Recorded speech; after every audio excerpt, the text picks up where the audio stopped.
On August 22, 1999, heavy rain was pouring down from the sky with strong winds that made it difficult to see beyond a couple of meters away. The crew aboard China Airlines Flight 642 had been advised that the tropical storm was some 50 kilometers away from the Hong Kong International Airport, but the conditions suddenly changed.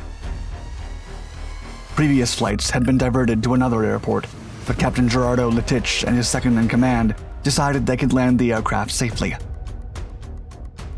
As the McDonnell Douglas MD-11 began to approach the runway, both men realized it was not going to be that easy after all, but there was no turning back.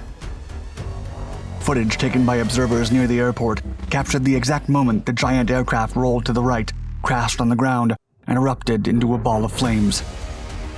Amidst the chaos, one voice can be heard saying, quote, "There's going to be casualties." Fortunately, the rescue team at the new airport did a remarkable job.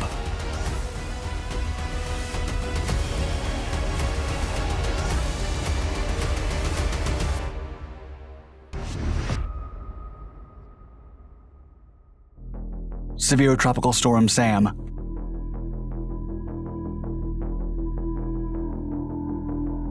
China Airlines Flight 642 took off from Bangkok on August 22, 1999, bound for Taipei, Taiwan, with a stopover in Hong Kong. The captain was 57-year-old Gerardo Lettich, an Italian pilot who had over 18,000 flight hours registered. Lettich's second-in-command was 36-year-old First Officer Liu Cheng-si, a Taiwanese national who had logged over 4,700 flight hours. Both men were experienced pilots who had been working for China Airlines for the past few years without any recorded incident. In addition, they had been piloting the McDonnell Douglas MD-11 for more than 3,000 hours and knew the aircraft well. Until that fateful day, neither had experienced any issues with the American-made airliner.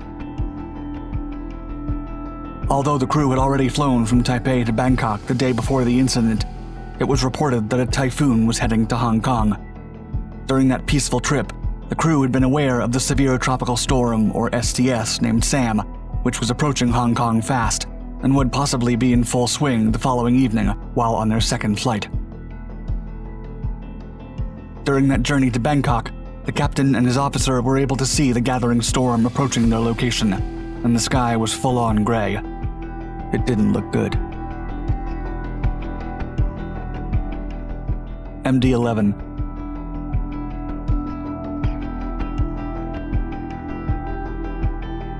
The McDonnell Douglas MD-11 that Lettich and Cheng-si were piloting, registered as B-150 and delivered to China Airlines in 1992, had not experienced any issues during its long career and was in excellent condition.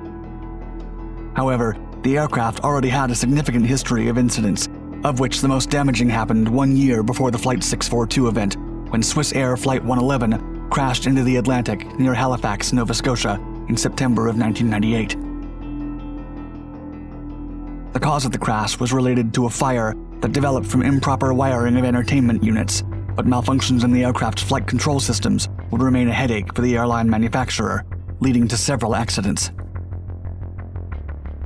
Only 7 months later, Korean air cargo flight 6316 crashed after takeoff, when a series of miscommunications led the captain to push the control column abruptly forward, causing a descent from which he couldn't get out. Still, one of its main problems laid in the slat and flap lever design in the cockpit, which caused the aircraft to be accidentally dislodged by the crew during flight. Fight against nature.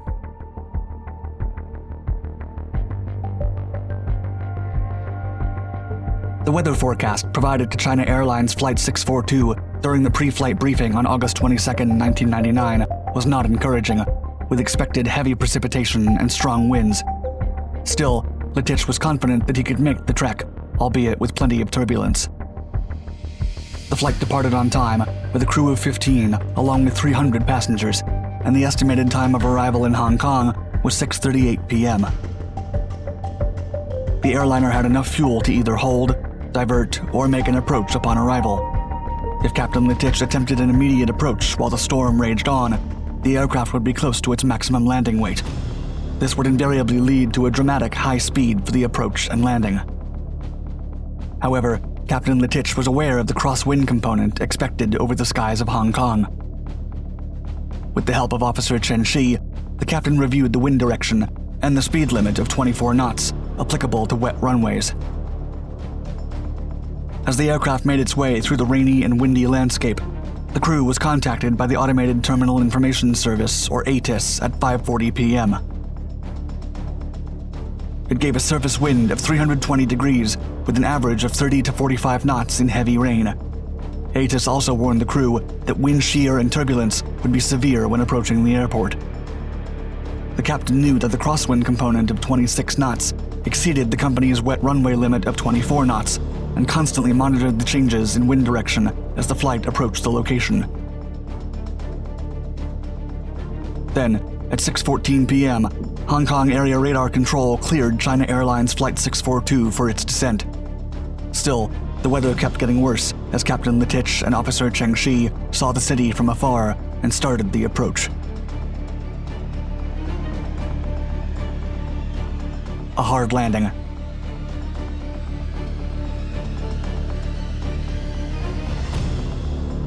Besides the deafening rain and the constant turbulence, the descent continued uneventfully. At 6:36 p.m., China Airlines Flight 642 vectored through runway 25 left for spacing.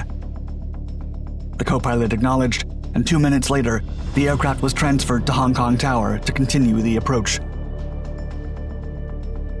The crew was given a visibility touchdown of 1,600 meters and a touchdown wind of 320 degrees at 25 knots, and they started the standard landing procedure.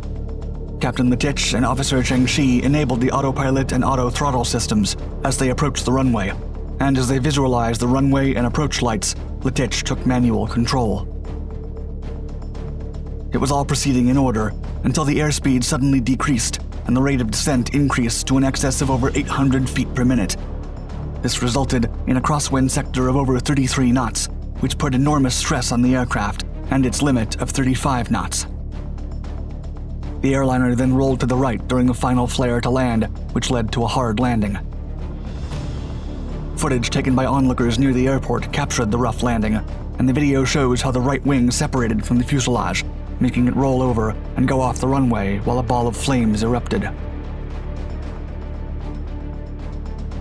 When the Douglas aircraft finally stopped, it was on its back, and despite the furious rain, the fire that erupted quickly spread throughout the fuselage's rear. Rescue teams quickly arrived at the scene and were able to extinguish the fire after several minutes. It was now time to extract the passengers and the crew. Aftermath.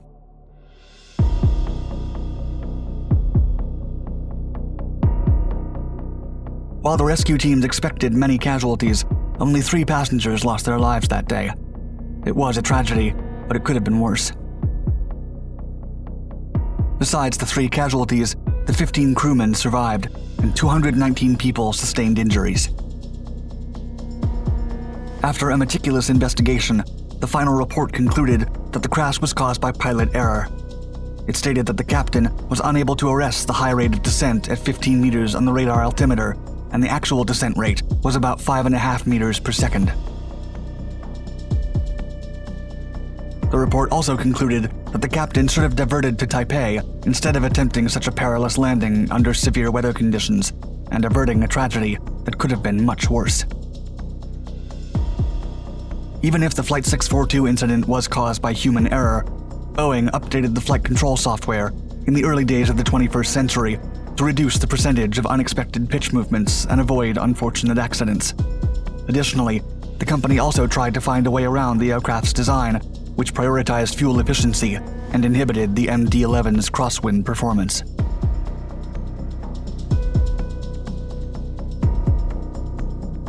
Thank you for watching our video. Please like and subscribe to our Dark Documentaries channels for exciting historical and military content. And don't forget to hit the bell icon to be notified of our newest videos. Stay tuned.